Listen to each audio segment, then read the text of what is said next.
खेल के मैदान से। साबिक chairman Pakistan cricket board Zaka Ashraf ने कहा है कि शाहीन शाह अफरीदी को कप्तानी से हटाने का फैसला उजलत में किया गया है।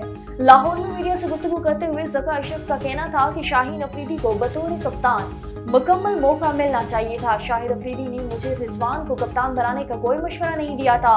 उन्होंने कहा कि वर्ल्ड क्लास बल्लेबाज बाबर आजम के लिए मेरी नेक ख्वाहिशात हैं। कोचेस मुल्की हों या गैर मुल्की, सिर्फ टीम की बेहतरी के लिए होनी चाहिए। ज़का अशरफ का कहना था कि पंजाब की गवर्नरशिप की बातें मीडिया में सुनी हैं, अभी तक बाकायदा आगाह नहीं किया गया। गवर्नर पंजाब के हवाले से पार्टी जो फैसला करेगी इसे कबूल करेंगे। पीसीबी के साबिक चेयरमैन रमीज राजा का कहना है कि उनकी किताब में मैचिंग फिक्सिंग में मुलविस अफराद के लिए कोई माफी नहीं।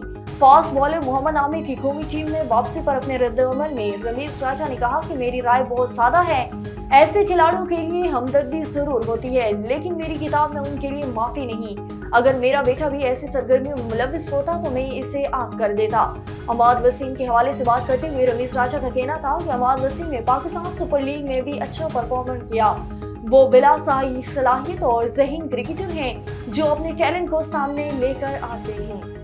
जदीद ओलंपिक खेलों के मतनासिब बानी का मोमी मुजस्समा ग्रीन म्यूजियम फ्रांस में जल्द नस्ब किया जाएगा। पेरिस में पैदा होने वाले 1863 फ्रांसीसी शहरी पियर डी कोबर्टन के मुजस्समे की नकाब कशियाई रवां साल 26 जुलाई को ओलंपिक खेलों के आगाज से कबल की जाएगी। ये मुजस्समा फ्रांसीसी दारुल-हुकूमत के डिस्ट्रिक्ट 13 में मौजूद म्यूजियम की वर्कशॉपों में तैयार किया जा रहा है। फ्रांसीसी अशराफिया तालीम और खेलों की हमेशा इल्म बरता रही और इसने 1854 में कदीम ओलंपिक खिलाड़ियों की बहाली की तजवीज़ पेश की। जदीद खेलों का पहला ओलंपिक 1896 में एथेंस में मुनक्किद हुआ, जिसमें 14 ममालिक के 200 से ज़ायद मर्द एथलीट्स ने हिस्सा लिया।